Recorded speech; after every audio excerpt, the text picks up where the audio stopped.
Alright, so this video is going to jump into the setup and draw functions of processing.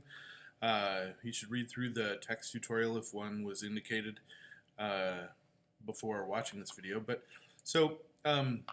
Processing has two modes that you can utilize. One is simply a static mode, which means it's just like runs the program and stops.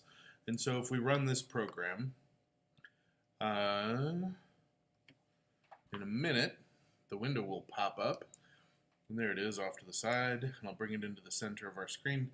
It just executes, and now the program is done, and we can close the window. It does something. There is another mode of processing if you want to use animations, where we use two predefined functions or methods. So these are built into the processing language, and one of them is called setup, where you do open and close parentheses after setup to indicate that it's a method, open and close braces, and then the setup of your program goes here. So like you set the size of the window and stuff. The other method is called draw, and this method is called over and over and over again when this mode of processing is active. And you indicate that it's active just by writing this stuff. So if you've written these things, it's already active and it's going to do this stuff. So let's just set the size of the window to 200 by 200, and then we can run this program already.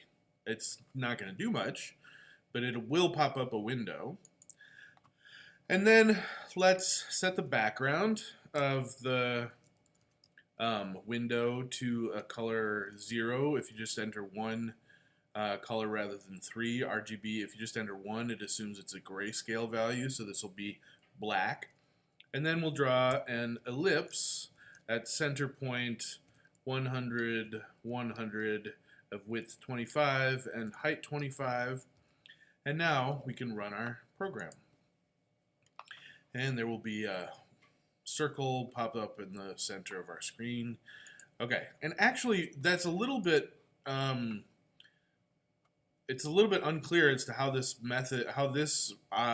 version of the processing program, this active mode, is different at this point. But in actuality, it's doing this over and over and over and over and over, 60 frames per second.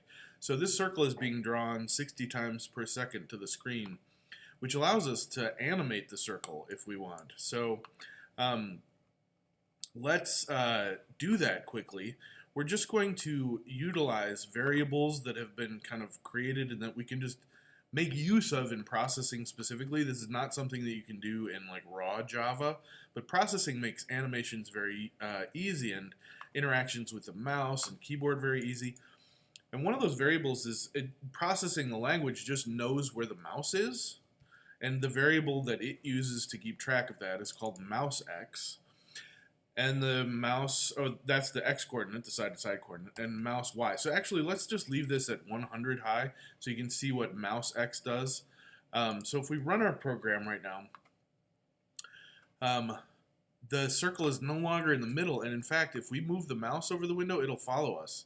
So the circle now tracks with the mouse's x coordinate, not the y coordinate, but the x coordinate. So let's change this now, and instead of using mouse x, we'll put this back to 100. We're going to use mouse y. There's ways to do this, obviously, in raw Java, like the unadulterated pure form of Java, and I can show you. They're just a little too complicated, especially for when you're getting used to programming at first. So this is super nice that it just kind of handles this in the background for you. And the AP test will never ask you to utilize a mouse, so you don't have to worry about that I'm not teaching you the correct way. I'll certainly show you if you're interested how to do this in kind of raw Java, and we might do it later in the year depending on what class you're in. But anyway, so if you run this program now where mouse y is being used in our function, now if we move the mouse up and down, it'll track the mouse's motion in that direction. Or if we just wanted to track the mouse everywhere it goes, we can have it track with the ellipse be drawn at mouse x, mouse y, and it'll just kind of, with a little lag, track with the mouse's motion. And I think that's plenty for this video. Yeah, that's enough for this video.